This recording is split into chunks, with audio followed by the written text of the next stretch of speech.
And a very happy Saturday to you. Welcome in. It is last call here on WagerTalk TV. And if you're new to us, well, this is the opportunity to hammer out any last-minute plays here for the day. And we got a ton coming your way here. Full loaded MLB baseball slate. We've got NBA playoff action. Doesn't get any better here, guys. An elimination game with OKC and Dallas. So we've got a couple of Game 7s tomorrow to preview.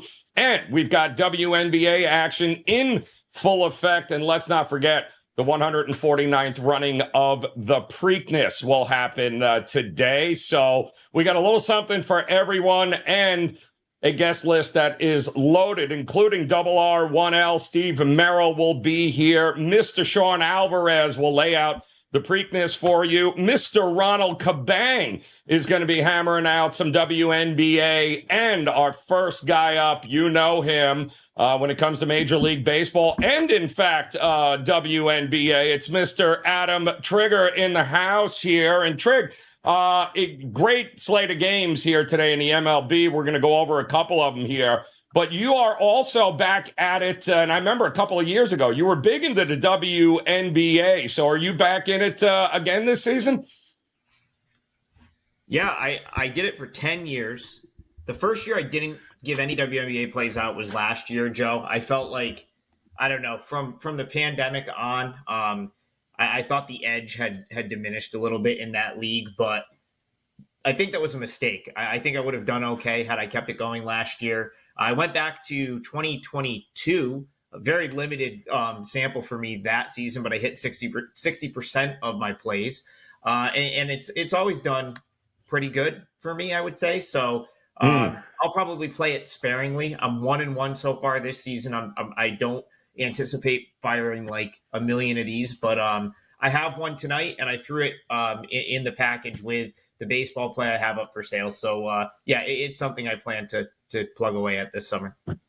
I love it. All right, shout out first and foremost to the chat. Those of you joining us on IG this morning, hit that follow if you haven't done so already. And John, Divide It, Don't Hide It, Finley is in the chat room bright and early here today. Apparently the Chardonnay and Ambient have worn off. He is ready to roll. Tyler here. Lord Farkud is here. We've got everybody, Trig. So let's roll, man. Let's talk a little Major League Baseball here today. And we're going to start with a game that you're pretty high on. And we just watched them, I feel like, a couple hours ago with the Giants and Colorado. So what are we doing in this edition here of the Giants today? Yeah, well, I was really high on them last night, and Joe, I kind of got screwed out of a win. The Giants, of course, made a pitching change, moving Kyle Harrison to today. I listed the pitchers and didn't come back and bet it. I wasn't as confident in Mason Black, but the Giants did what I expected them to do last night, which was snap Colorado's sort of insane 7-game winning streak. I don't know where that came from. I still think, like, if you go back to my analysis yesterday, it was a combination of the Rockies, playing some good ball, but the Rangers and the Padres really kind of, catching them at the right time. And, I think the Rockies have come back to earth. They were humbled a little bit last night by the Giants. I wouldn't be surprised if that continues through the weekend. This was an 8-28 team, Joe, before the 7-game win streak. They're still one of the worst teams in baseball. And I don't think the last week changes that. You still come into today. Now they come off the loss. They're still 6-17 on the road. They still have no pitching, something we'll get into in a second. But the Giants, I think they have the potential to be a 500 team. They're 13-10 at home. Kind of went back through their schedule. They haven't exactly had it easy. They've played the Dodgers 6 times, the Padres 7 times. They had to go out to Philly for a 4-game road trip, a 3-game set at Fenway. So, they've definitely had they're a pretty difficult schedule to this point.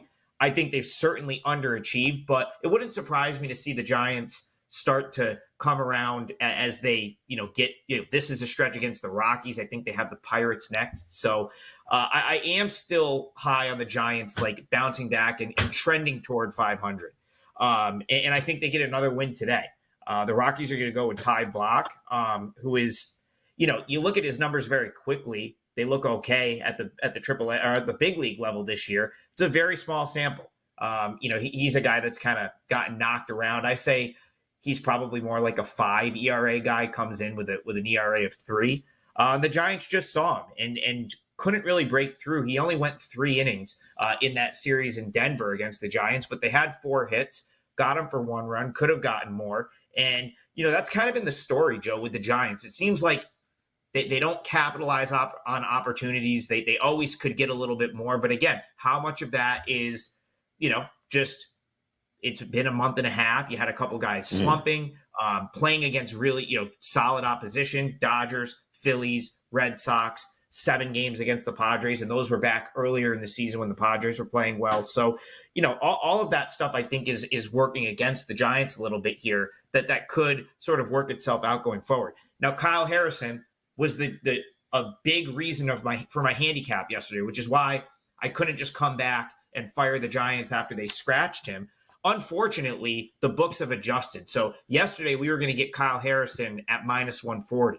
Now we'll have to lay -185, which is why it's not going to be a client play. But I expect Harrison to be really good again. I've watched this kid extensively since last year when he was at Sacramento, all of his starts this year. The one thing I've noticed with him, Joe, is when he faces a team like the Rockies or like some of the lesser teams he's faced, the Marlins, the Pirates, the Nationals, he lets his fastball do the work and just throws the ball over the plate. And it works out for him. Like, he just threw 7 innings in Denver against the Rockies, shut him out. No problem. And I think he'll do that again today. Where he gets into trouble is when he faces like the better teams, the Red Sox, the Dodgers, where he's trying to paint every corner. And now he's putting guys on base via the walk, so on and so forth. So I really like Harrison. That fastball is awesome. A lot of live movement, 95. Like he's going to be a very good starting pitcher. He already is.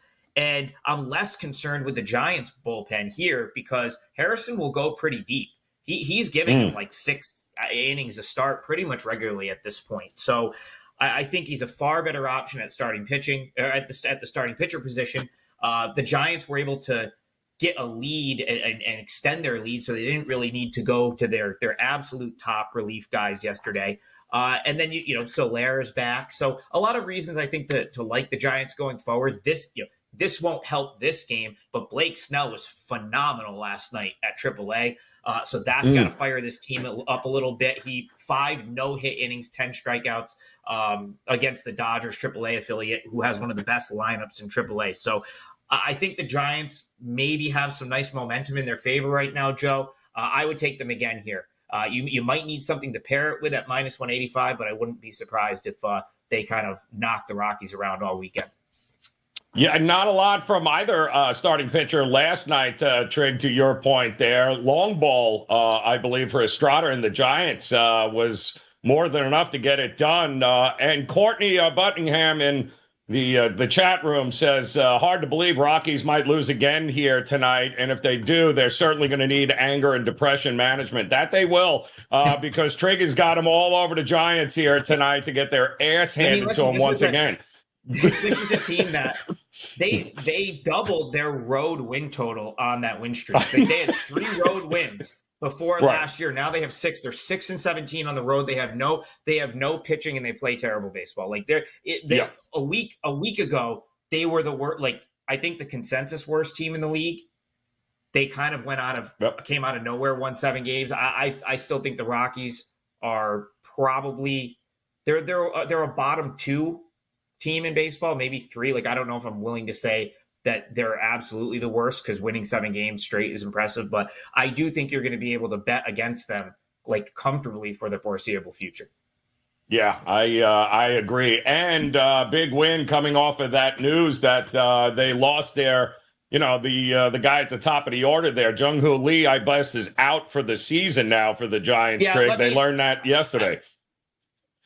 Yeah, so he's a guy that I watched a ton of him over the years in KBO.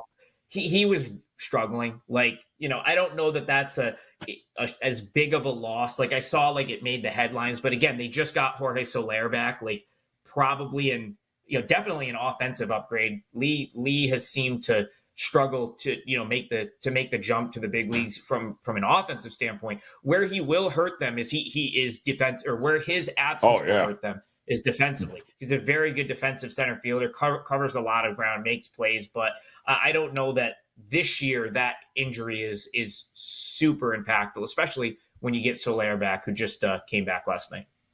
Yeah, that's no man's land out there. So defense certainly will be missed here for him. But we got Rockies, San Francisco, 4:05 Eastern time, first pitch there. As usual, shout out to the chat room. You guys know the routine. MLB is what we're talking. So if you have a game, drop it in the chat here that you guys are looking at, and we'll break it down here, see if we can find a couple of edges for you. And we'll start, Trig, with a game getting ready here right off at the top. It was interesting last night with the White Sox, one of the most profitable teams in Major League Baseball, which is rather easy to do, by the way, when you're always a $2 dog. I just want to throw that out there. Yeah. And if you win 4 games in a row, guess what? You're the most profitable team in baseball. But not a train I want to get in front of the Yankees. They're going to be $3 favorites, I think, in this series all weekend long. 105 first pitch in this one. Aaron Judge is done messing around, apparently. What do we think we're getting with Gill and Keller today? I think if you wanted something to parlay into the Giants to make that more affordable, you just use the Yankees on the money line here. It's not going to give you crazy parlay odds, but it is going. So the timing works out nicely. It's a 105 Eastern start, so you'll know the outcome before the Giants game, and it'll get that 185 down to where it's more playable. So again, it's like I don't see how you go a different way in this game, Joe. The Yankees are. I kind of said this since the beginning of the year. I still feel that. I feel strongly about this. I think the Yankees are the best team in baseball. I think they will end up in a World Series. I think they have the best sort of makeup to be able to do it from we haven't even seen Judge and Soto both hit simultaneously yet. Like imagine they're both hot at the same time. Because what happens then? And then they just, it's like an embarrassment of riches. You've got Volpe. He's got a 10-game hit streak going. He's hitting over 300 during this stretch. Like the pitching is just elite top to bottom. They have more starting pitching than they know what to do with. They have an elite bullpen. And then down at AAA, they've got guys like Clayton Beeter, who would probably be up in most people's rotation or most teams' rotation at this point. A bunch of good relievers. Joe, they're actually in position where they can name the guy they want at the trade deadline. That's very scary, right? Like they have, for the most part, the pieces to give to any of these teams to get their best player, around the trade deadline. It's just, so this is a team that I'm buying long-term. And, in this matchup, Luis Gil has been fantastic. He's probably my favorite pitcher in this rotation in terms of that I look to back. Now, unfortunately, he's not sneaking up on anyone here as a $3 favorite, but ERA is 2.51, the WHIP 1.09. He's got 48 strikeouts in 43 innings pitched this season. Last 3 starts, 18 innings, 18.1 innings, 1 run on 6 hits. I think he's going to own this White Sox lineup today, which has been horrific. Brad Keller is the starter for the White Sox. He's a veteran guy that's going to go out and probably not get completely destroyed on a start-to-start basis, but the Yankees will probably destroy him. This is not, he's someone that I think very similar to the pitcher we just talked about for the Rockies. You look at his numbers, small sample this year, they look okay, but you go look at his career numbers, ERA is probably going to end up over 5. WHIP is 1.5, 1.6, which is not good for a big league starter. He's yet to pitch 5. He's yet to make it through 5 innings in any appearance at the big league level this year. So you're probably going to get Keller and then the White Sox back end relief guys, which a good Yankees lineup should be able to destroy. So I'd be very, very surprised if the White Sox won this game. So for that reason, I think you can just, see, and I'll answer that question. My concern with the first 5 under would be the Yankees crushing Keller second time through. Yeah, that's the problem. Because you don't get much room for error on these first 5 unders, and that's my concern. Like, I think Heel will be pretty good, but if the Yankees hit Keller, I mean, they could the way the Yankees are locked in right now, and Judge and like these, I mean, they could get 3-4 right off the bat, and then it's like now you're sweating. But even if they don't, second time through, Keller's probably in trouble. I don't think Brad Keller's getting through the Yankees order twice unscathed here. And so if he doesn't, you know, the back end of that White Sox bullpen is where they give up the runs.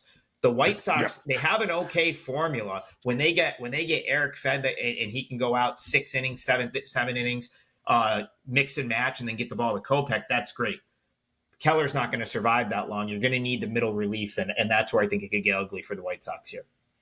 Yeah, I mean, listen, give the White Sox credit. 3-22 to start on the season, 11-9 since. They did go 2 for 9 with runners in scoring position last night. So if you're really looking from a total perspective here, look to back the Yankees team total early, or fade the White Sox there, because once again they're back to that we can't score more than 2 runs kind of situation here, and the Yankee staff is not messing around as a $3 favorite in this one here. All right, Trig, we got a few games we'll rattle through here. Some folks in the chat room have a couple of questions on some games, and we'll start with a guy that you know. And a guy that is breaking every known record to mankind pitching-wise for the Chicago Cubs. Imanaga is on the mound here tonight, and the dude is, I didn't realize he was 30 years old. He's 30 years old, and he's flat out unhittable. Nobody can seem to score off him. It's kind of bonkers, and I don't think Pittsburgh's going to score him. I mean, listen, they won yesterday because they had their phenom rookie on the mound, but it's kind of hard to go against Imanaga in any way, shape, or form in this spot. Yeah, I found this to be the case when I was going through a lot of the games today and sort of liking a lot of these big favorites, but that's the way I lean here. I think you missed your chance to back the Pirates in this series. Of course, you now have that they won 5-4 on Thursday. The big win last night. I still think the Cubs are a significantly better team. I think the Cubs are a better team collectively than they've shown to this point, even though their record is solid. 25-21 is pretty good, but this feels like a spot where the Cubs sort of get right, in my opinion. I don't know if they just destroy the Pirates. One thing I will point out with the Pirates is their bullpen has certainly come around. You go back to the beginning of the season when they had that nice run out of the gate and then really struggled. Their bullpen was surprising that they started off as good as they did, because the bullpen was kind of a mess. The Pirates bullpen has been a lot better. So they're probably undervalued from a standpoint of if you go back to the beginning of the season, the expectation for the Pirates was they were going to finish dead last by a mile in this division. I don't know if that's correct, but they're not. The Cubs are just a far superior team, and now you come in. If you're the Cubs, you've lost 4 or 5. You lost the first 2 games in this series. I just feel like this is you go back to the most recent series, Cubs Pirates back in Pittsburgh. Cubs, 2 of those games, one of them they won easily. One they won, and the other one was that weird Skeens debut rain delay type game where the Cubs came back, took the lead, gave it back, lost 10-9. For the most part, I think the Cubs have, it felt like they were going to get over the hump on Thursday. They couldn't. They ended up losing 5-4. So I like the Cubs here. I think they get the win. And if you don't like that, the price on Yankees to Giants, maybe just go Yankees, Cubs, Giants. I'm not a huge fan of these big favorite money line parlays, but it's hard to see that one losing.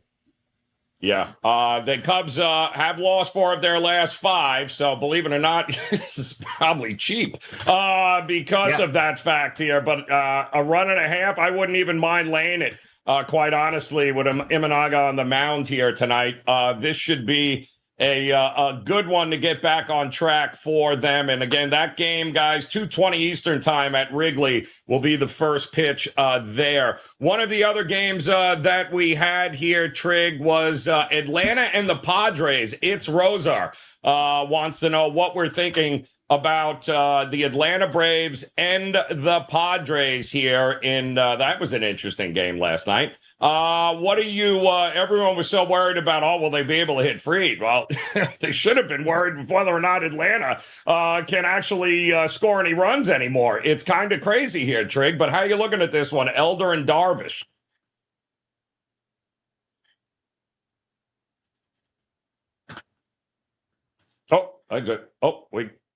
He got kicked out. All right. Well, there you go, Trig. It was, we'll get him back in just a second. There he is. All right. Yeah. Sorry, Trig. We got you. Elder and Darvish was the one we were looking for here today. How are you approaching this one? Yeah, I mean, I bet against Elder in his most recent start. It was Sunday night. Got a little bit fortunate there to get a walk-off winner with the Mets. He actually pitched pretty good in that game. Better than I thought. But I will say this about Elder. Like, I made the comment earlier in the year that they, the Braves, they bypassed. This is a guy that was a 2023 All-Star that they bypassed calling up for like Darius Vines and Aaron Winan. So like, I kind of had the mind to fade him. And I think, the Padres, they were the team that was shipping all those wins to the Rockies like a couple days ago. And now they bounce back. They beat the Braves. 13 hits last night, which tells me that that offense might be coming around after a very disappointing stretch. Like that, I like this Padres team. I don't know how they slumped for so long. I kind of leaned, toward the Padres and Darvish here, and had the Padres not won last night, I'd be more sort of likely to play it in this spot, I think. But for me, like Elder's still a fade. He's probably the one guy in that Braves rotation I want to take shots at still. And if the Padres are going to sort of wake up offensively, I think they could knock him around a little bit here. I don't know if the price is right, but I lean Padres, and I think I would run it back with San Diego. I think they maybe woke up with that win. That was a huge, and I mean absolutely huge win there, especially going up against Fried. But once again, the Braves have a run problem. They can't score any.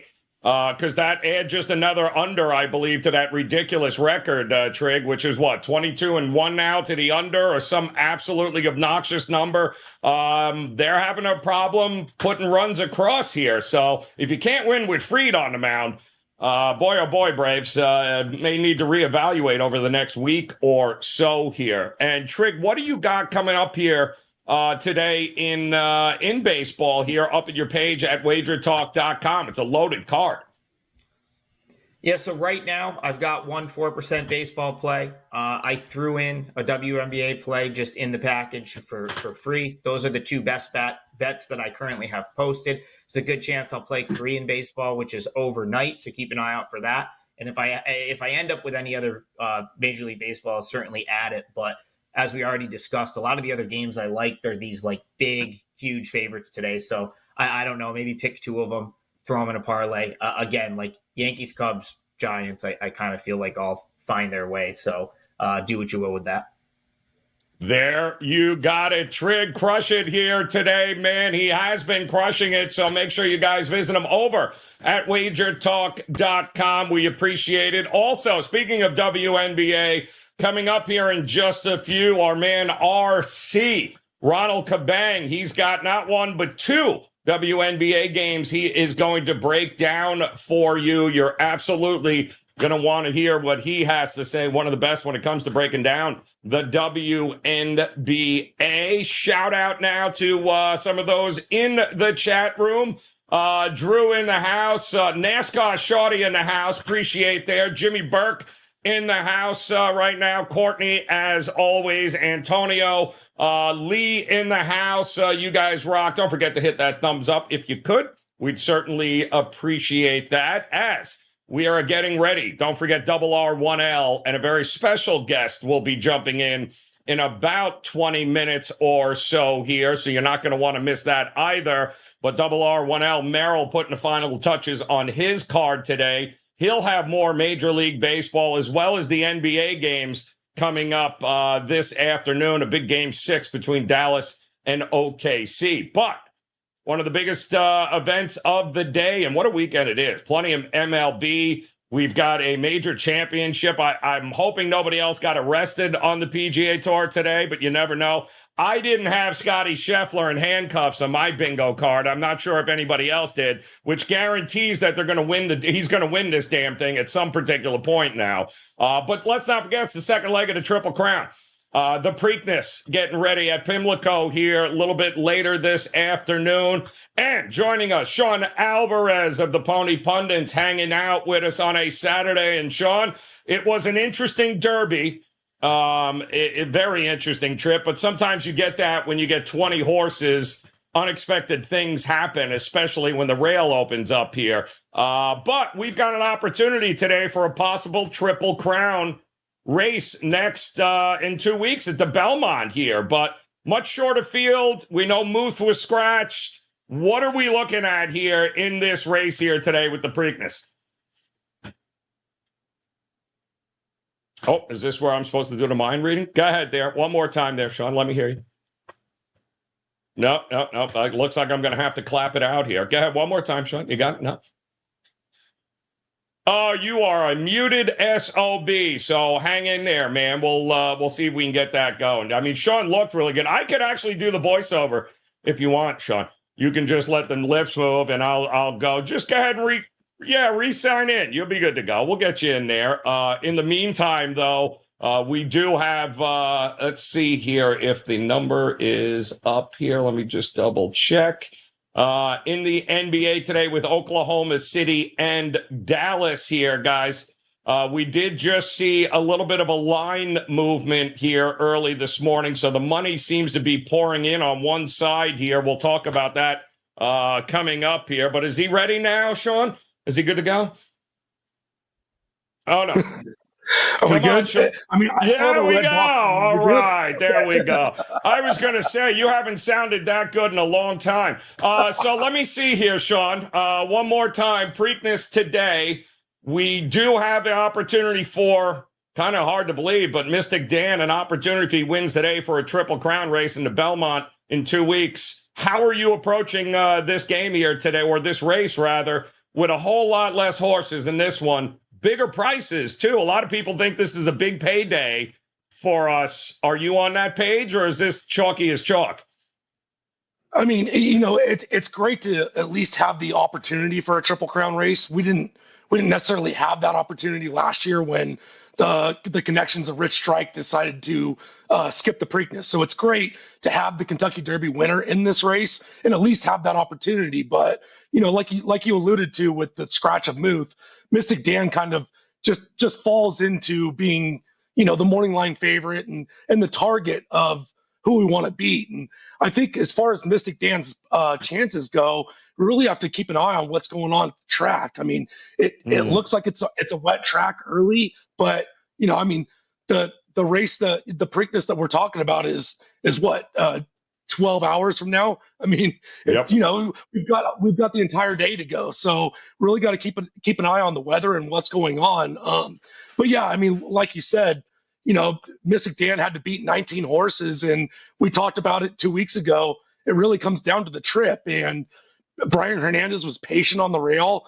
He had a really, really solid ride, waited for that hole to open. And luckily for him, it did. And if Sierra Leone and Forever Young weren't hand fighting throughout the stretch, they may have, you know, run down Mystic Dan. So it's a great story, but for me, I'm trying to beat this favorite today.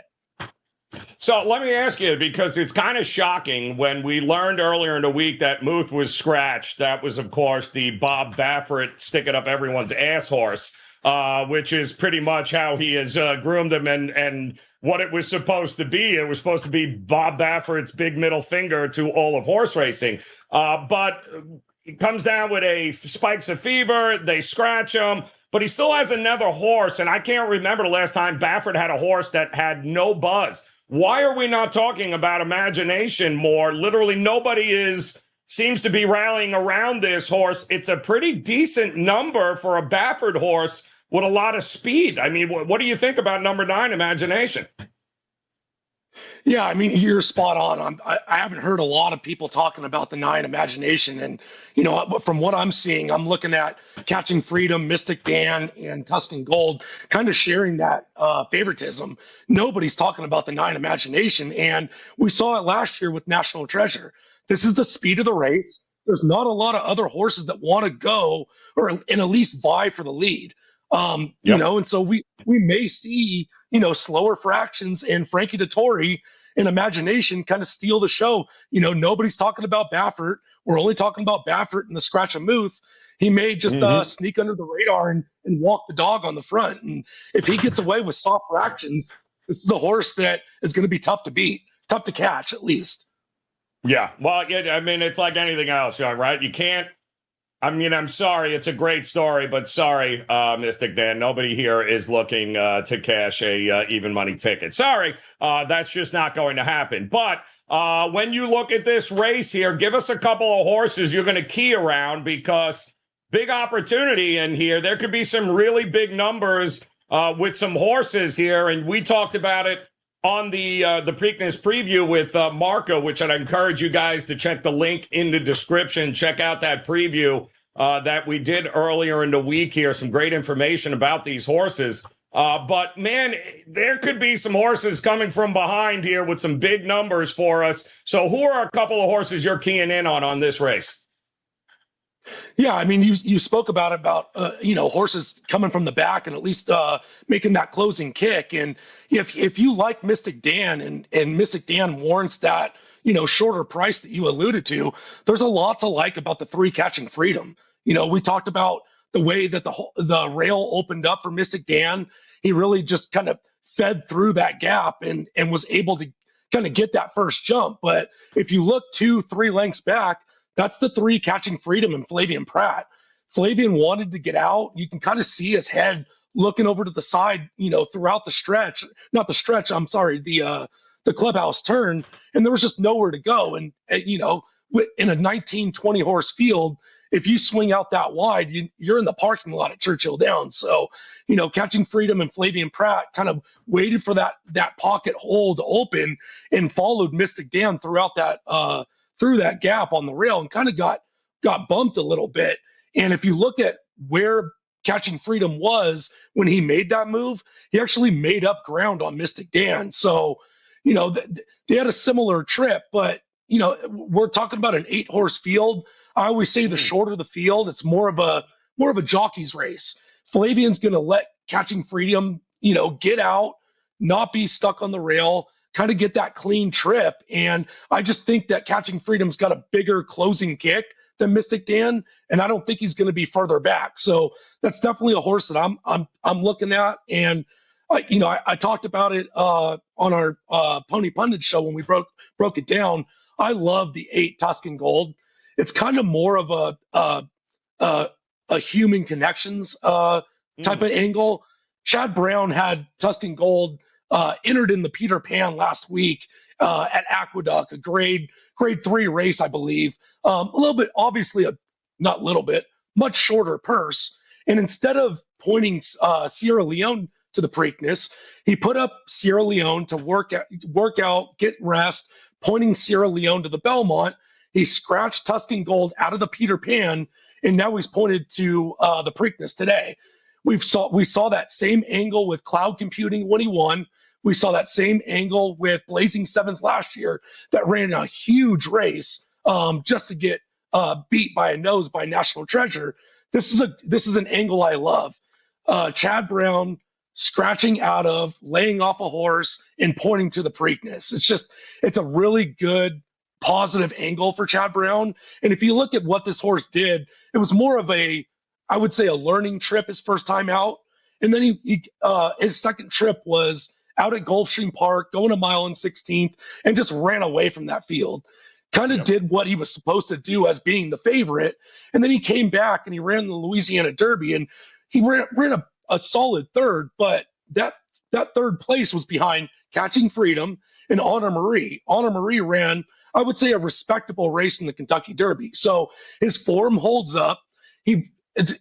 ran an 84 buyer in his maiden victory, jumped up 11 points in the Louisiana Derby, and now that's it's only his third start. So, we've talked about it before, third, fourth, fifth start, horses generally are going to make kind of that next jump up, and that, stepping up, not necessarily in class, but in buyer speed figures. And if he makes another jump up from that 95 buyer speed figure, that puts him probably in the winner's circle later today. So that's another horse that I like. Like I said, I'm not going to get beat by Mystic Dan if the track comes up wet. If it's a fair, dry track, I'm going 3-8 on top.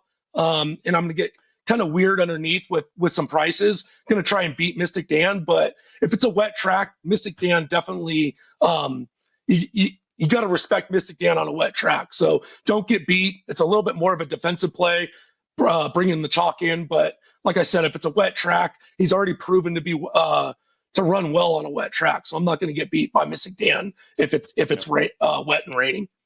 Well, I'm with you. As much as I say that, if a rain is coming, that horse is already proven he loves the slop. So it's going to be tough at that point. But I'm not going to get. I need Just Steel. Had him big in the Derby, and Just Steel. Not the Asmussen ran him into the damn ground here. Rosario on top of him. Don't forget, this was, the son of Justify here, I believe, finished second ahead of Mystic Dan in the Arkansas Derby. This horse has got a little left in the tank if it sets up correctly. I think I just need him to hit the board, and that'll be a big enough number for all of us here to be able to make a lot of money. You have your card ready to go here at WagerTalk.com. Folks just have to go to your page, and entire Preakness day today, all your pick threes, pick fives, ready to rock here, Sean? Yeah, full card selections. I've been updating it all morning based on scratches and kind of how I'm seeing the track is going to play out. But yeah, go to my page and you get all full card selections. I've got a couple pick threes, got a couple of late pick fives. There's still plenty of time to get in. The better races are later in the card, so don't wait. Let's get in and cash some tickets together. Let's do it, man. Sean Alvarez, outstanding stuff as always, man. Cash those tickets here today. Could be a monster number in the Preakness here. So jump on board. Visit Sean over at WagerTalk.com. All right, still plenty more MLB NBA action coming up. Double R1L, Steve Merril will be joining us here in just a few. Not to mention, we have a special guest coming up for you guys. Again, any questions you may have, especially regarding the WNBA, drop them in the chat. Why? Because we have absolutely one of the best in the business here today, ready to roll. RC in the house, Mr. Ronald Cabang, ready to roll. RC here, WNBA. Nobody been doing it longer than you. Nobody loves the sport more than you. And you are off and running in the WNBA here. And quickly, what are your thoughts on Caitlin Clark? I mean, she gave the Knicks an extra day of rest, RC, and it didn't seem to help. So maybe she needs to play a few more games in Indiana first. But your initial thoughts of what you've seen from her so far. The adjustment period is real, is it not, in the WNBA? Yeah, it definitely is. I mean, I think the schedule didn't help, right? They've been playing two of the top teams in the East right off the bat, and then playing the same teams again. Playing New York and then Connecticut right after. Yeah, it's a tough schedule for her. Obviously, she got a target on her back. She's drawing the best defender no matter what. Every single game she's going to play this season, she's going to draw the best defender on the opposing team. And it just so happens that, the Connecticut Sun and the New York Liberty have the physical guards that are able to keep up with her. To be honest, in the game, the first game against the Liberty, I wasn't expecting Betnijah Laney to be on her just because, the Fever do have some length and size on that team. I was expecting Vandersloot or Sabrina to be on Caitlin, but they definitely stuck Betnijah Laney, the most physical guard that they have, on her, and that was a problem. She didn't get going until the fourth quarter when Laney was on the bench. So, yeah, she's going to have a tough time, adjusting. her shot is there, right? She's able to make these shots that she's attempting. It's just she's not getting in good position. The physicality is a little bit different than it was in the college game. So yeah, that bit of adjustment is going to be tough for her. She was also taking calculus like 2 months ago, people. So let's settle down here. She'll eventually get there. I promise you. All right, RC, we got a 4-game slate here in the WNBA here today. I know Lord, Courtney, we've had a few people in the chat room already throwing out a bunch of rebound props and everything else. 1:00 Eastern time is when the slate will kick off. But let's go to the night slate here. We'll start with the Chicago Sky and the Dallas Wings here. Wings 1-0, Sky not 1-0, 0-1 here, but close enough. What are we thinking here in Arlington? Yeah, these two just faced each other in the season openers for both, their respective teams. The line for that game opened up at Wings minus 12.5, the total at 161.5, and then you come to this game, and I think the line opened at 8, and the total opened at 169.5. So big adjustments on both sides. The previous game did close at minus 8.5. The Wings ended up winning by 8. So if you had the Wings, you lost by the hook there, but. I think some of the more recent movement, because I looked this morning and the line's down to just 4.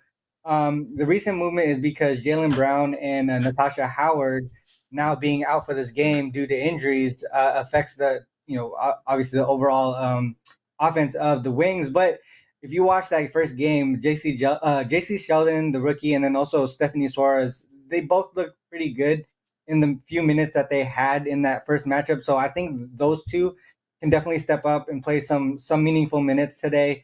But the Wings, they got Arike to really show up, and she didn't really show up until the fourth quarter, anyways. And then they have Tiara McCowan, who I think maybe I can't see the chat, but they're probably talking about her rebounding props, and her size and ability to score in the paint and affect the paint is going to be huge here with Natasha Howard out. I think both Howard and Tiara McCowan both had double-digit rebounds, and with Howard out, you can expect more responsibility on that end from Tiara McCowan. To me, I think, like I said, the line moving is because of those two injuries.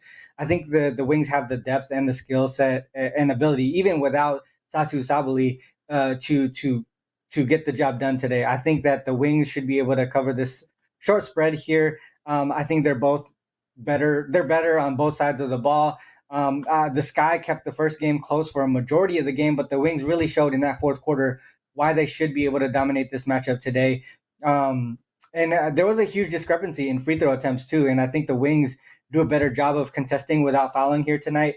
I can see the Wings really dominating in the paint once again, even without Natasha Howard. Both, like I said, both offensively and defensively, the Wings still better on that side of the ball. The Wings scored 60 points in the paint and led second chance points 26-12. Defensively, the Wings had 12 blocks compared to just 3 for the Wings. So really the size on the Wings team is what really matters in this matchup today, because I don't really trust the Sky's 3-point shooting ability. They got Mabry and Dana Evans, but other than that, if they can lock them down from the 3, I don't really expect any of the 3 to 5 positions to spread the court well for the Sky. And then also turnovers. Another huge factor was turnovers compared to points off turnovers, because even though the Wings created 15 turnovers, they only managed 14 points. The Sky created 15 turnovers, but only managed 14 points off of them. And on the opposite side, the Wings actually scored 24 off of less turnovers. So I think, like I said, the total and the line probably going in the wrong directions here. I haven't played this yet. I was waiting for the line to settle, but I would look towards the Wings and the over in this one.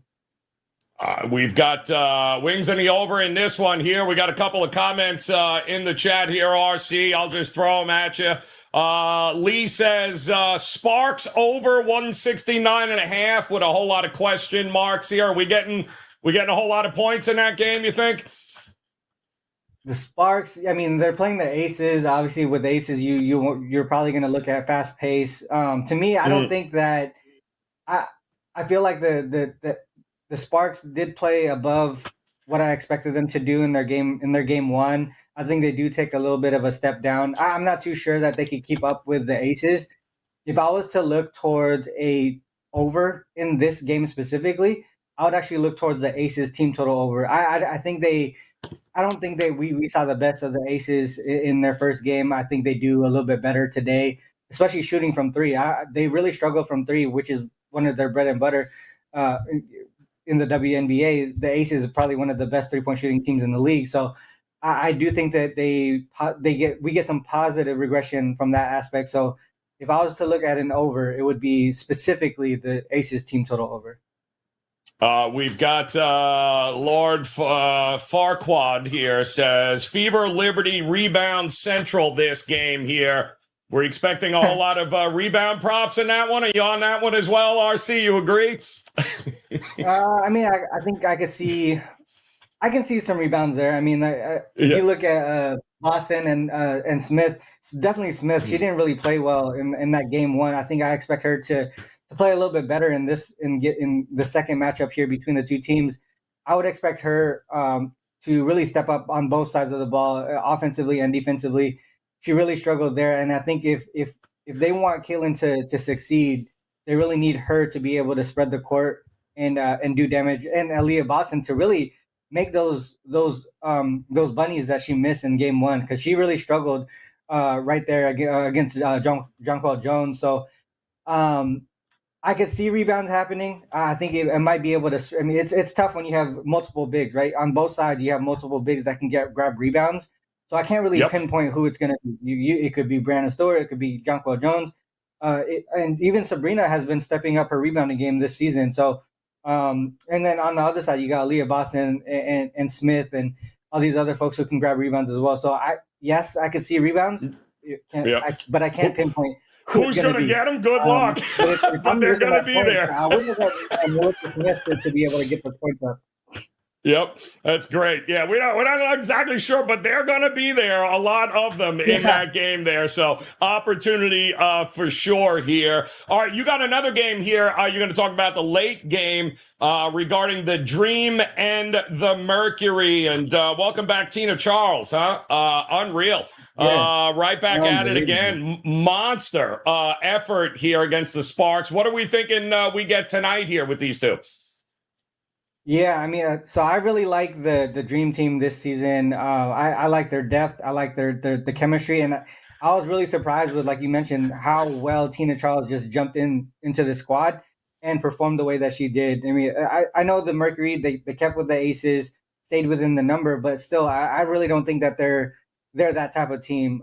Maybe they just caught the Aces sort of like on I wouldn't even, like a championship hangover, right? Like something like that. I don't think the Aces really put forth their best effort against the Mercury there, but they just stuck with them for a majority of the game. On the other side, the Dream really took care of business against against their squad. I'm very high, like I said, on this Dream Team, not only because of Tina Charles and the depth, but Ryan Howard takes another step up this season, and she looked really good. I think that the inside-outside game with Charles and Ryan Howard is going to be amazing. Howard, in my opinion, is one of the few players in the league who can really take over a game and dominate a game on her own. Like she can, if they need her to really step up and just say, hey, give me the ball. Her, Jewel, like these are, and Stewie, these are in Asia. These are the few of the players that I could see could dominate a game. For me, that's really an important factor to see in the WNBA, because you don't have that type of skill set, especially with ball handling. The way that she was, dude, I think she must have broke a couple ankles in that game, in that first game. But she's a tough matchup for anybody. There's not too many that could guard her in the perimeter as well. So the Mercury, I think they only shot 38% from the field, but what kept them in that game was the fact that they shot 15 out of 36 from three. So while the Aces shot 6 from 29, like I said, when I was mentioning the Aces team total over, they really struggled against the Mercury from three, and that's something that I don't really expect them to do again. But at the same time, I do think that Mercury are one of the teams, obviously they're one of the better 3-point shooting teams. They showed that against the Aces, but I don't think they're going to shoot that efficiently against this Dream lineup here. And they also turned the ball over a bunch against the Aces as well. And I think Dream's defense is pretty solid enough to be able to create some turnovers themselves. I think the Dream are the better team on both sides of the ball again. I look to Charles and Howard, that combo right there, to continue to dominate in this matchup against the Mercury as well, especially if Griner is not going to be there. And I see some regression from the 3-point shot. So I would look towards the Dream here. I think it opened up it actually opened up as Mercury as the favorites, and now we're seeing Dream as 2-point favorites. So it has shifted a lot from a total perspective. I think that this might be an under type game. I don't expect the Mercury's offense to shoot the 3-ball as well as they did, and I think I think from a pace perspective, I think the Dream they can run if they wanted to. But I think the Dream actually slowed this one down a little bit and play that inside-outside game, play a set offense. So that pace and then being able to limit Phoenix offensively would point me towards the under. Looking towards the under in this one should no doubt be a great day in the WNBA. And RC, what do you got up and available right now today? What are you looking at your page at WagerTalk? Yeah, right now 2 plays in the NBA playoffs. I locked in on 2 plays in today's one game, and then in the WNBA, I haven't locked anything yet. I was kind of waiting for these lines to settle because I already missed the numbers from last night. So these WNBA numbers, if you haven't already noticed, they move quickly if you haven't got on it. But I was waiting for the lines to settle, and then I'm gonna make my move tonight. And I'm really targeting the later 2 games that I just talked about. So whatever I mentioned as far as leans for now, those 1 or 2 of those plays are going to be what I lock in tonight. I'm probably not going to mess with these double-digit lines in the morning game. So that's what's going to be available over at WagerTalk. All right, so let me ask you quick before you get out of here, RC, because some the folks that might be joining us here for the first time may not realize, but you got quite the endeavor rolling right now, and if you are a stats guy, then they're going to want to hop on board with what you got rolling here, brother. So tell the people about your new website, what it does, and how they can hop on board here and use it in their toolbox here. Yeah, definitely. I mean, this is not, a site where you go and buy picks. This is really for those who want to handicap the game, or maybe look at the game in a different way to really to see if it aligns with your initial research, right? For me, this is sort of like a handicapper's playground. You can see trends, recent form. You can see filterable stats throughout the season, situational notes based on the schedule. You can look at the historical matchups between the 2 teams. Statistical interactions is one of my favorite things to look at, and what I mentioned a lot on shows, right? And those are the things that that are available on the site in one page. It's cleanly put together for the matchup that you're looking at specifically. Like in the MLB, like say today you have Pittsburgh and Chicago. You could see Falter's last 5 starts, Imanaga's last 5 starts, how they do in the road, how they do on at home as a favorite, as a dog, against lefties. You can see all these things together on a single page, lined up so that you can make these types of decisions really quickly. Before, when I used to handicap before the site, I would have 5 to 10 sources depending on what sport I'm handicapping. Now I'm really down to this, the moneyballer.com, the website that I'm talking about, and the WagerTalk live odds screen, which is free, by the way. And so I have those 2 things put together, see where the lines are moving. Does it align with where I'm looking at for the game specifically? And those things, put together has put me in a really good position. We've only been open for the last month or so, and we've gotten really good feedback. I mean, if you look at my Twitter, I reposted some of the testimonials. I mean, there's guys saying signed up 3 days ago and I'm winning. I haven't won this much. Blah blah blah. So all these things are working. I mean, I think that we have to put some tutorials and stuff together. But those who are handicappers through and through, who understand stats, who understand trends, this is your playground. This is what is going to help out. Get you more efficient and saving you more time, because having to sift through 5 to 10 different sources is tough, right? So having it in one place, like at themoneyballer.com, is going to be very fun and efficient for you to be able to get that stuff done. Yeah, so you're saying knowledge is power, RC, and that's a whole lot of knowledge there on one website that folks can jump onto. Just go to moneyballer.com. That's basically, and they can sign up right from there. Yeah, the moneyballer.com right there. We're actually giving like free access to everybody until August 1st.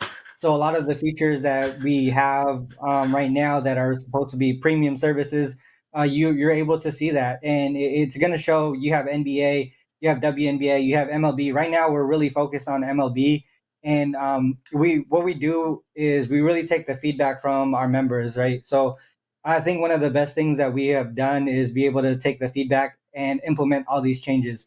People wanted to see, trend stats, filterable stats. Can we see last 14 days? Can we see last 30 days? We took that and we're running with it. Can we see nerfy yerfy? Like, I don't bet those types of things, right? No run first inning, yes run first inning. I don't bet that, but people wanted to see it. We added it to the site.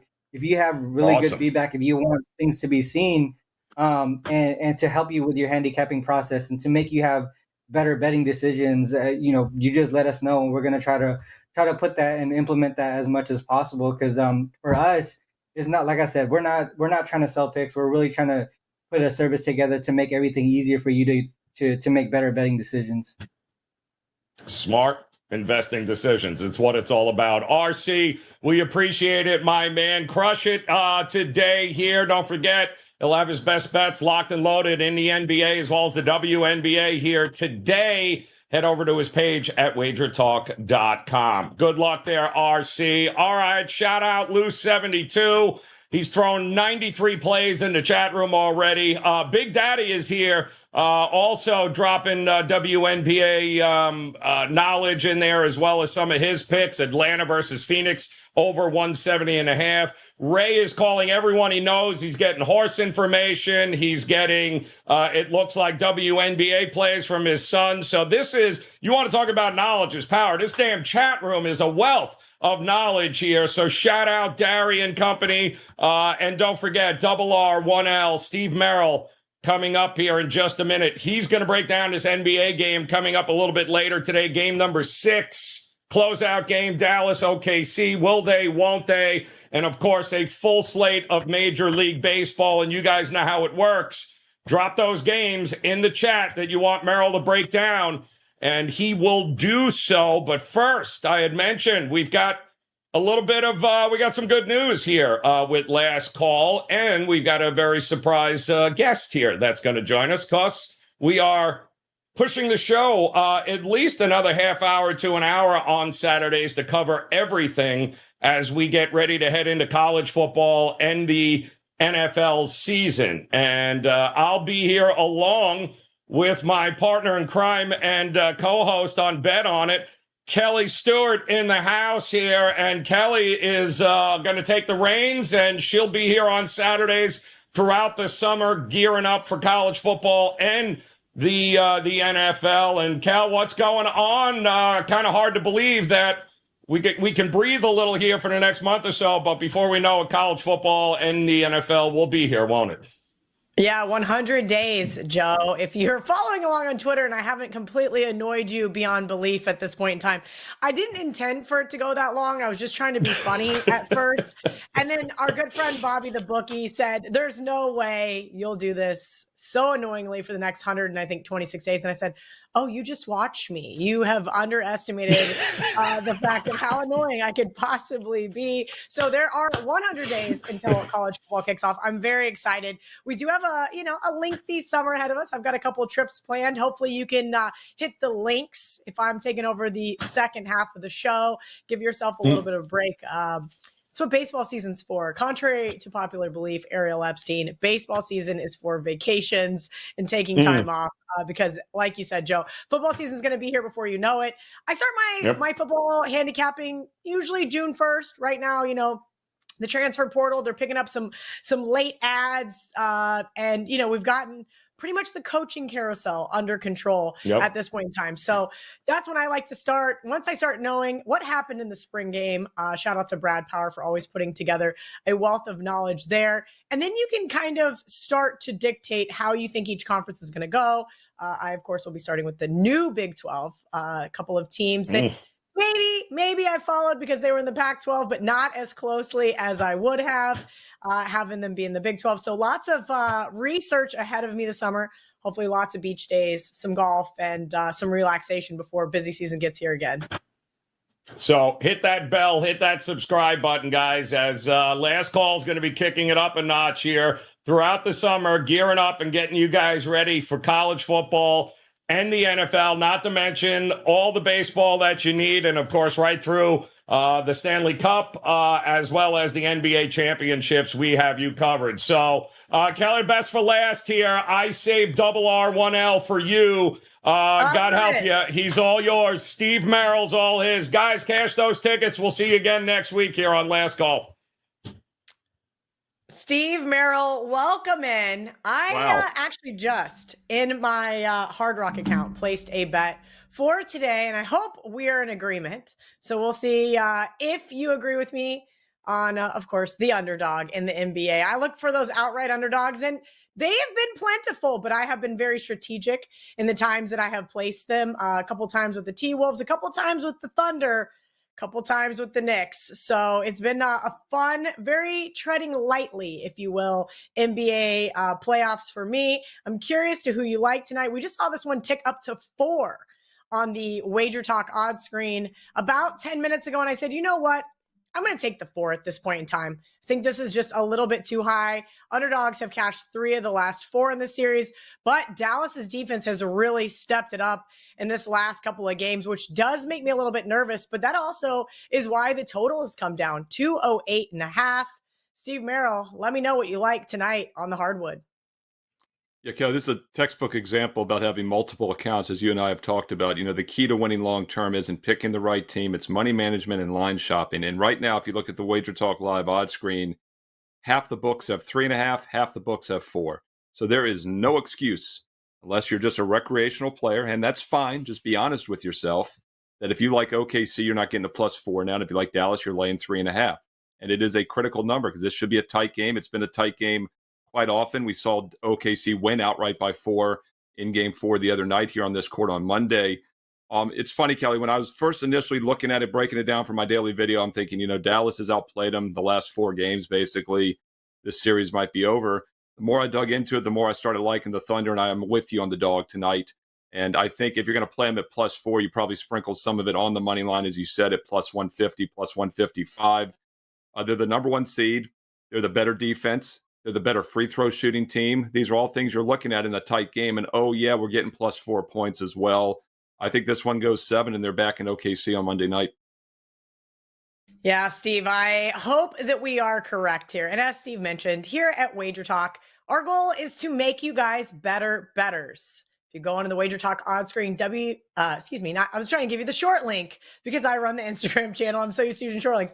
www.wagertalk.com/odds. You get all of this for free. It's on a very slight delay, which is why we're able to give it to you guys for free as opposed to the places that charge, but you should still be able to get key numbers. Look for the greens because that means it's a more recently changed line and is probably still available. If you guys have a question for Merril, drop it in the chat. I've got the YouTube channel open and I see Ray D'Amico's asking Joe if he wants to go to a game in Gainesville, but not me. I'm a little hurt by that one. Andrew, I am not going to try to attempt to pronounce your last name. Okay, just for fun. Wojcik? Did I say that right? Anyway, he says he's with us on the Thunder tonight. And Heather Swan says Utah's going to win the Big 12 this year. Well, they are favored, Heather. We'll see. Lots of question marks on, whether your guy can stay healthy or not. We know he struggled with that in the past. Jerbaka42, Steve, thanks for your daily NBA breakdown. Been doing so well taking what you say and parlaying alternate line totals and alternate player props. What are your leans on the team total today? First thing, game 6s and 7s. I talked about this in my video. By the way, it's up here on WagerTalk TV. I've done every game, every day for the entire postseason. I will continue to do so. If the viewers find it useful, comment, thumbs up, like goes a long way to keeping that up daily. As I mentioned in my video last night when I recorded, we got it up this morning. Game 6s and 7s have been huge under money makers. Ralph Michaels, our friend Ralph Michaels, has done charts on it the last few weeks. Just on the blind, it's hitting over 60% game 6s and 7s. Second round on. Now, Ralph did a great job pointing that out earlier at the beginning of the playoffs. It's 50-50 in round 1, but it really cashes in round 2 on. I think that makes a lot of sense. We get better teams in the later rounds, better defensive teams, Class A teams. With that said, though, Kelly, as with anything in the sports betting markets, when it becomes public information, when everybody knows about it, got to be very careful. All of a sudden, it'll stop working. And the analogy I'll use is the 0-2 teams back in game 3 now. We cashed for a decade with that. First half, first quarters. Betting markets have caught on. Now we see the first quarter, first half lines higher than the game lines.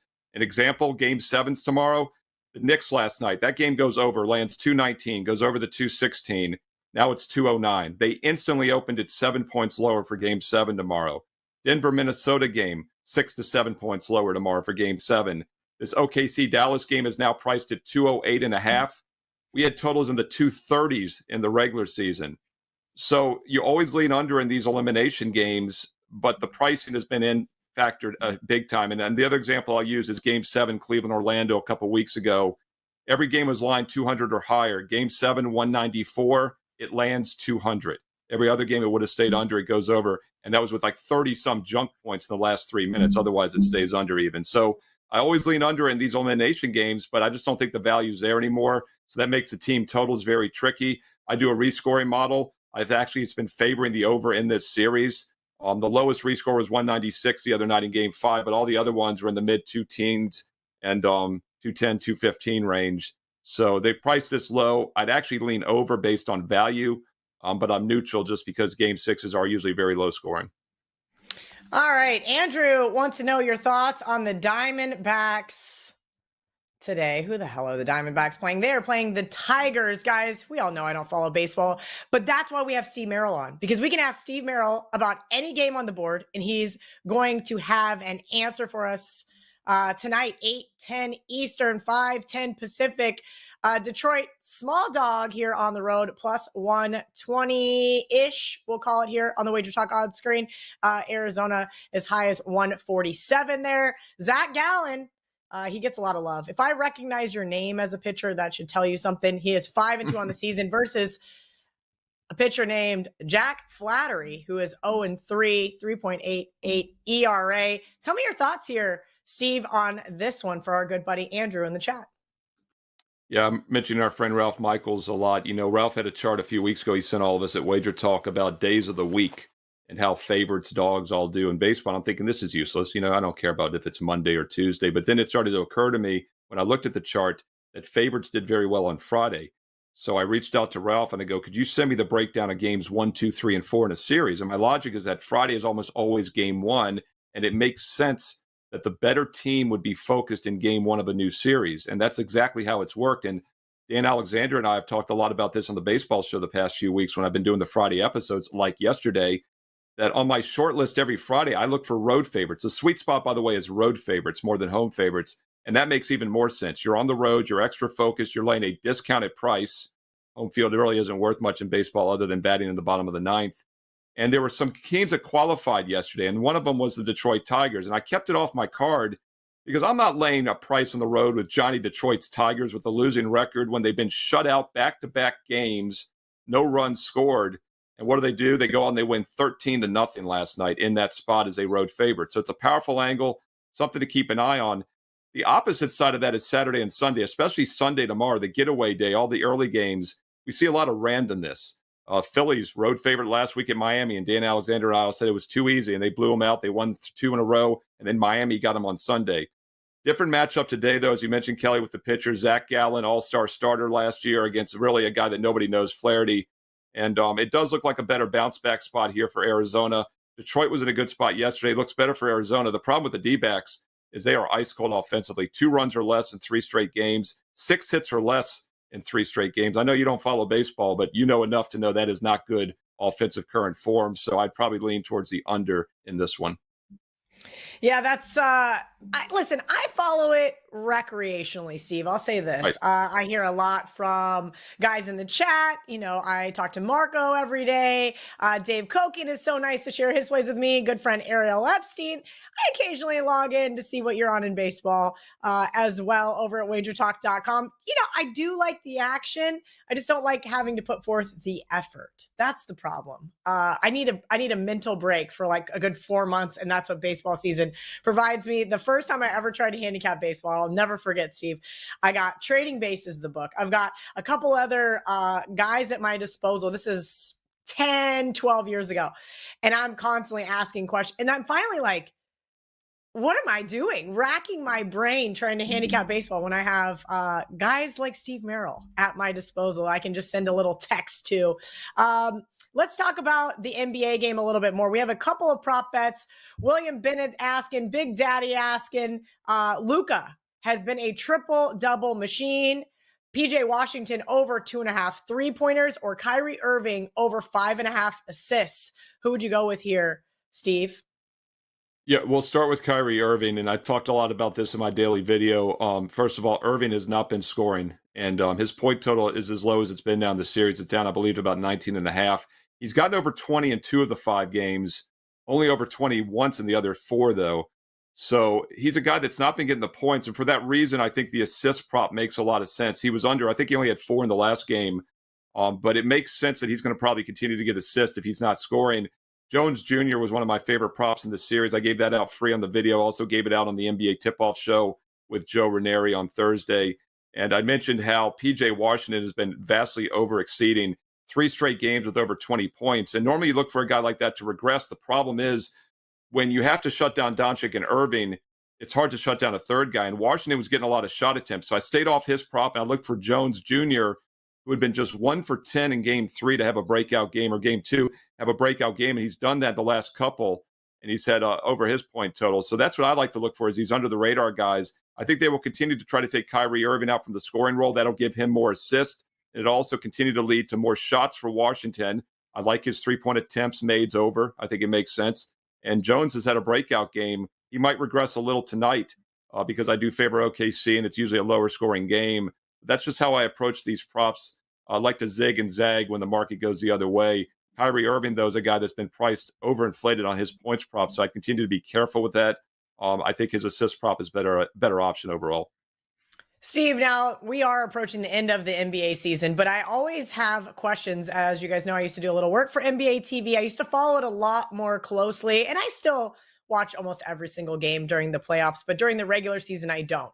When it comes to these player props, we need to be looking at under the radar guys, because we know that the LeBrons, the Kyries, the Durants, the Steph Curry, all of the guys' names that the average Joe knows are going to be inflated because the books are going to receive the most bets on those guys. But some of these really under the radar guys sometimes don't get all the minutes you expect them to get. Sometimes just kind of fall a little too under the radar. Can you give me a little bit more insight on your thoughts on who you're looking for in terms of these player props and why?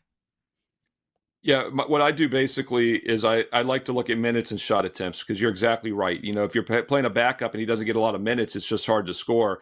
So what you like to look for is a guy that maybe had a really bad shooting night, but we're getting the minutes. And in the playoffs, I really dig into player props because they're playing the same team 6 or 7 straight times.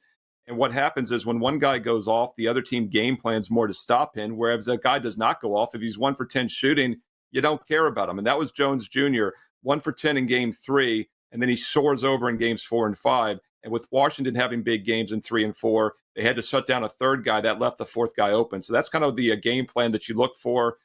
With the superstars, I'm with you. You're always going to be paying a premium with the over. But as I say in my daily video, I'm not in a hurry to fade Doncic. I'm not in a hurry to fade Jalen Brunson. I'm not in a hurry to fade LeBron during his heyday. So I'm always looking for a reason to play a star player over after an off game, as long as they're not injured. You know, Brunson had the 4 straight 40-point games, became only the 4th guy in playoff history to do that. And then he hit the 20s for a couple games, but one of them, he didn't play the second quarter. We saw what he did in game 5 the other night. He came back down to earth. I liked the Pacers last night in game 6. Tomorrow in game 7, you know, I'll be doing my video later today. It'll be up Sunday morning for both game 7s tomorrow here on Wager Talk TV. it's Brunson over or pass. I am not fading the most underrated superstar in the NBA at home in a Game 7. It might be a premium. We might be playing a Publix play there, but yeah, it's over or pass for me in superstars in big games. Yeah, I would tend to agree with that too. As somebody who likes to step in front of a moving freight train, usually during college football season, for some reason with the professionals, I don't like to do that, Steve. So I'm with you. Sometimes it is just over or pass. Steven Utterback wants to know, Steve Merril, what is your favorite team total for today? Well, not if we're talking NBA, we don't have a lot of choices, do we? We only have 2 to choose from. Once again, as I said earlier, I'm kind of neutral on the team totals today for a couple reasons. First of all, Game 6s and 7s, your default look is under, more defense, lower scoring, slower pace. But my math rescore on this series has been over, and we've had a lot of recent unders. In fact, 4 of the 5, or actually, no, what is it? 4 of the 5. Yeah, 4 of the other 5 games have gone under in this series so far. I do think OKC is a little undervalued here, so I guess I would lean OKC over, Dallas under. Dallas team total under would probably be my top recommendation just because you're getting a bigger number with them at home, and I do think they might regress a bit. All right, well, let's capitalize on that. In terms of baseball team totals, do you ever bet those, look towards those when you like a total, but know that maybe one of the teams is just better than the other? So like, let's say you like an over, but you're like, oh, they're playing an atrocious offense. So you would just bet their specific team total over. Yeah, Kelly, to be honest, it's really simple for me with team totals. When I get to a team total, it's usually because I like a side and total in that game. And then you start thinking, like, for example, last night's a good example. We had best bets, client best bets last night on the Pacers and the over in Game 6. Nice 2-0 sweep for our clients. But that naturally means I like Pacers team total over, right? So then it becomes, once again, a money management thing. How do you want to play it? And I was thinking about this as the game was going on because the Pacers were an easy win last night. They were up by 20 late. But the in-game line on the total was right on the mark around 2:16 till a couple minutes to go. And obviously the Pacer team total was a safer option, but I ended up cashing 2 plays versus 1. So, different ways to do it. I think what you could always do, just like with the underdogs and the money line, you can split it a little bit. If you like a dog in the NFL or the NBA, as you and I talk about, sprinkle some of it, a third of the play on the money line, maybe put the rest on the point spread. Same thing with team totals. If you like a side and a total, play a third, play a third, play a third. But for me, team totals really come more naturally. It's really when I like a side and a total already in the same game.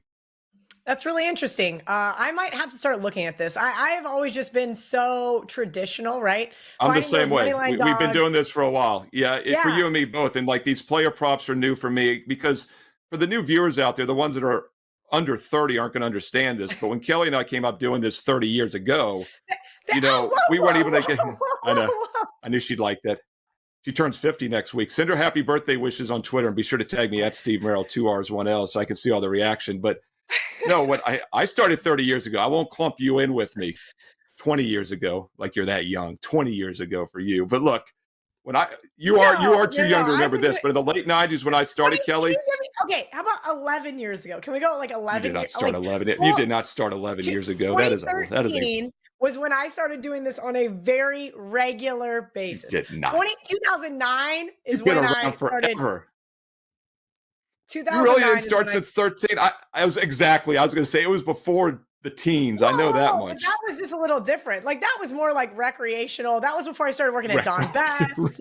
And Don Best is a real recreational company in the sports betting industry. Look, she started when she was 15. She's still extremely young. She's fine. But look, when you didn't start in the 90s. I do shows all week with Teddy. I did not start in the 90s. I was in I know you didn't. I know.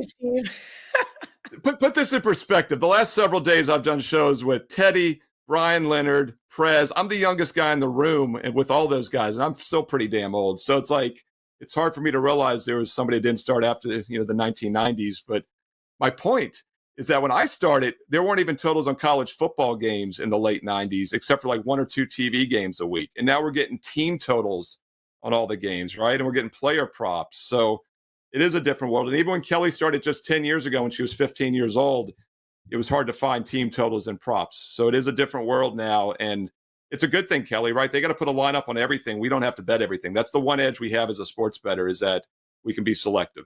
And I think that's a very good thing here with the big market.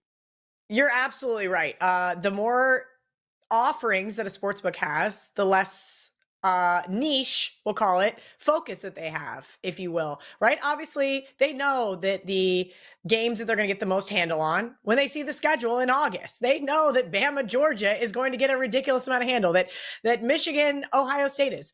They don't know exactly what they're going to get in some of those MAC games until they hit that Tuesday night and everybody's scrambling to bet 5 minutes before kick because they want some action on the game. As you mentioned, the difference between recreational bettors and people aspiring to be professional bettors, such as myself. That's what I always tell everybody, like, hey, I'm having a great time, but this is still a job. You still have to put forth effort. It could be a second hobby, but regardless, you got to put forth the homework, if you will. So pick something that you're really good at and focus on that. And for me, that's always been college football, college basketball underdogs. Not so much basketball this year. We did hit a little baby 3-teamer just to save a little bit of face towards the end. But Steve, I agree with you. Finding what you're good at, find a conference that you really like, find a couple of sports that you really like, and really just divulge your free time into working on said sports, if you will. All right, guys, what else we got? Oh gosh, guys, all the funny comments about me being 50. All right. Oh God, who started that? Damn, Dan Alexander. You got to watch the producer. It is Dan. Dan Alexander. He told me you were almost 50. I said, Dan, this isn't true. I'm not believing it, but I trust you, so I'm rolling with it. That's all I know. Oh, he's hearing us. Back. I'm going to go get some more Botox. Is John Williams scoring over 17.5 tonight, Steve? What are your thoughts? Yeah, this is a guy I've talked a lot about in this series, and he actually cashed a lot of unders, even though I've liked his overs. But this is one of the big three for Oklahoma City. Everyone talks about Holmgren. Everyone talks about SGA, Gilgeous-Alexander. Jalen Williams is the third best player on this team, and he has gone under his point total in several of these matchups. He's priced at 17.5. He has had 18 or less in 4 of the 5 games in this series, but he's hovered around this number every time. And he goes back to what I said earlier, Kelly. He's getting shot attempts. He's had 15, 17 attempts, 13 attempts in the last game. He's getting shot attempts. He's getting the minutes. And in a critical game 6, I think they're going to look to shut down SGA. They're maybe going to look to shut down Holmgren. I actually like Williams and Holmgren both over in this game. Not looking to fade a superstar in SGA, but he's priced to perfection at 31.5. I think Jalen Williams over point total 17.5 could be worth a look here in game 6. Oh boy, I'm in trouble. First day back to work, and I have neglected the Instagram channel. I owe you guys an apology. So Steve, rapid fire, and we'll get you out of here. Let's hit some of these Instagram questions. They want to know about the Brewers taking on the Astros. Brewers had an opportunity last night. You know how I know? Because I was on them.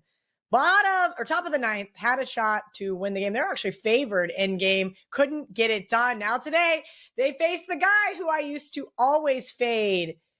Loved fading Justin Verlander. If anything ever went a little wonky, a little rain delay, anything that threw him out of his routine, but he is a heavy favorite today, minus 170 on the WagerTalk odds screen. What are your thoughts on this one? Total 8.5.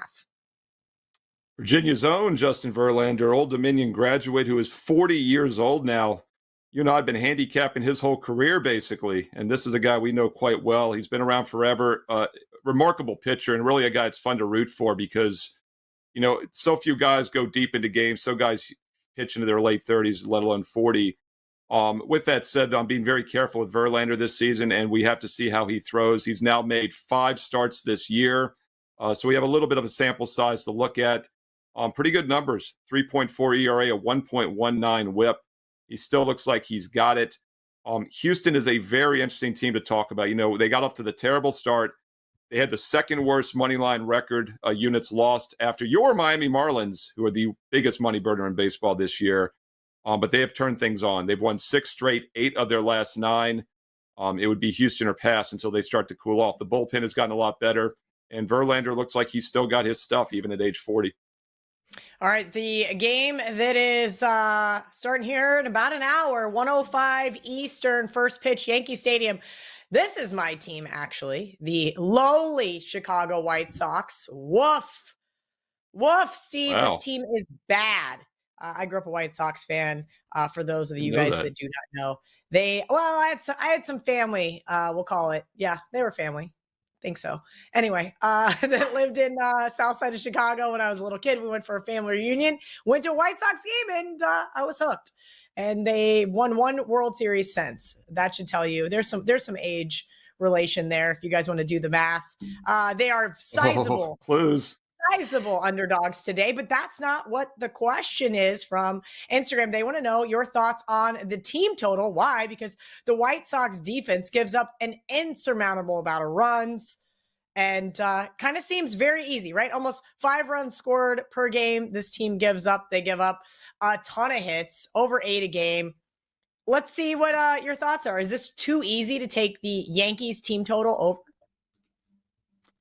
So many things to work with here. I was going to say you became a White Sox fan when you went to that game in the late 70s and saw him wearing the shorts. And anybody who's like under 40 that's never seen that before, Google worst baseball uniform in history. Chicago. Have you seen that? No. Oh, Kelly, you got to Google it right now while I'm talking. Google 1970s White Sox shorts. They wore these for several games. They're like softball. They're blue shorts, knee-high blue socks. They played Major League Baseball games in shorts. Now, a lot of things went wrong in the late. Now, you got to look this up. I got baseball cards with these pictures on it. It is scary. They played Major League Baseball games in the late 70s wearing shorts midsummer. It was supposed to keep them cooler. I don't know what the logic was, but this is just, look, it was late 70s. Polyester was sticky and hot. It was a bad time. My Little League uniforms in the mid-'80s were not comfortable. But, yeah, she is younger than I thought, guys, because she didn't know about this. So this proves it right there. Late 70s, White Sox, shorts. All right, let's look at this game here. Your Chicago White Sox, 3-22 start. We're the worst team in baseball. But over the last couple of weeks, they've been the best moneymaker in all of baseball. So that's once again just shows the ebb and flow of the season. We talked about the Astros. They've been a play-on team. White Sox have been a play-on team. The problem is I'm not fading the Yankees with the White Sox. Last night, 4-2 game. I thought it would be low scoring. The one thing is about the White Sox, they've been winning without offense. That's what the A's did earlier in the season. This is still a terrible offensive team. They're batting about 208 on the season on the road, averaging just over 2.5 runs. So the only way the White Sox win are low-scoring games. And a lot of these recent wins have been the wins and the under. In fact, 5 of their last 6 games, actually 6 of their last 7 wins, they've stayed under. So White Sox in an under-correlated parlay has been working big time. I'm not touching that today. I would take the under in this game. Not laying the huge price with the Yankees, but game under does make some sense. All right, last question here on Last Call. Braves money line. Ooh, let me open this one over here on the WagerTalk odds screen. I was too busy looking at these guys in shorts. I thought I sent it to our producer, Dan. You find it? I found it. I did. I think that's Point Wilhelm pitching. That's Point Wilhelm pitching, I think. Absurd. I mean, like I said, it does not look like a baseball uniform. How about that? I'm surprised too, because you know how like certain things are very iconic. Like you're not going to see guys on the PGA Tour wearing shorts. It's just very odd to see. Especially Chicago only gets so hot during the summer. Like it's not, Arizona. Ellie, it's so I'm looking at it now, like I can't stop looking. But like what they got, I forgot that the uniforms have collared jerseys. I mean, it's like that's what I said. It looks like a soccer uniform. White Sox shorts uniform, people. That's what I typed into Google and it came up right away. So enjoy White Sox shorts uniform. You'll get some nice pictures. Some are almost like right above the knees, like they rolled up football pants. I could deal with that. But then they're showing this one dude, man, he's got like jacked up 1970s NBA shorts on. And what's with There's no way they're wearing a cup. I'll tell you that much. This is very dangerous. Oh God. No, these were very definitely dangerous. What we like to call nut huggers. Steve, these are. They didn't need a cup. Yeah. Why are they navy blue? Well, that's what I was like telling you. This was bad all the way around. And I didn't want you to have to see this, but, we started talking about it. And this is what you get being a White Sox fan. This is all Kelly's fault. Listen, I had a Paul Canerico jersey, okay? Like, that's my White Sox fandom. That's the last time I cared about baseball. Ron Kittle, worst baseball card I ever owned. Ron Kittle. You barely could bat 200 when everybody could hit 200. Now half the guys can't bat 200. Ron Kittle, the worst hitter in my youth. He was like a 180 hitter. I still glasses. They obviously weren't the right prescription. White Sox. All right, last question from the Instagram. They want to know if you like the Braves -120 today. Bryce Elder on the mound for Atlanta. Yu Darvish, another name that I know pretty well. Underdog here, even money for the San Diego Padres. Yeah, I'm glad we're talking about the Braves. And I don't have it in front of me. I think it's now 22-1. We'll have to look it up, Kelly. They've gone under, I think, now 22 of their last 23 games. And I meant to pull this up because they went under again last night, 3-1, $2 favorite. They lose outright 3-1, $1.80 favorite against the Cubs. Not your Chicago Cubs. 2 games ago, they lose 7-1. This is what we see in sports betting. The market corrects. I talked about the White Sox and Astros. Now they're winning. But when you get these monster streaks, either fading a team, when they've been very good for a while, like the Patriots have been a money burner. The Astros were a money burner earlier because they've been very good for a while. The odds makers just don't catch up. And this is insane. The Braves, I think, are now on a 22-1 underrun the last 23, and that's because their offense has been awful, single-digit hits in almost every game, yet the odds makers aren't catching up. In fact, just a few games ago was the highest total of the night, and they're on an underrun like this. So it's Braves under until we see otherwise. Obviously, that correlates to the team total under as well. All right, Steve Merril, we have 2 NBA games tomorrow. Tell me what you have up over at WagerTalk.com for all of our audience. Yeah, we'll do a deep dive in both of those critical Game 7s for Sunday here on the channel later tonight. We'll have it up Sunday morning. Check out my daily NBA video here on Wager Talk TV. It is free, it is in-depth, and you will get some knowledge for both Game 7s tomorrow and Sunday. For Game 6 tonight, I do have a strong best bet between OKC and Dallas. Also a baseball best bet, and I am in nice form. Perfect 4-0 sweep in baseball and basketball best bets on both Thursday and Friday. Looking to sweep the board again tonight. Also, bonus free plays every day on my page, Steve Merril, WagerTalk.com. You get there quicker with that shortcut on the screen, wt.buzz/SM. Thank you to Steve Merril, 2 R's, 1 L, if you guys would like to give him a follow on Twitter. And this has been Last Call. I will not be here next week. I will not be here the following week, but I promise to be here a significant amount in June and July, and of course, getting you through till we get football season back. We've got tons of great handicappers, and there's those lovely Chicago uniforms for your laughing pleasure. 1976, goodness. Kelly. That's when it was. 1976. Wow. Yeah, well, Steve has gone Steve's down the gonna rabbit need hole to reel it in here on the reality of when I was born. That being said, thank you, Steve. You are the best. It's always a pleasure having you on here on the Wager Talk YouTube channel. Thank you guys who watched on Twitter as well as Instagram. All right, guys, good luck. Cash some of those tickets, and we'll see you next week.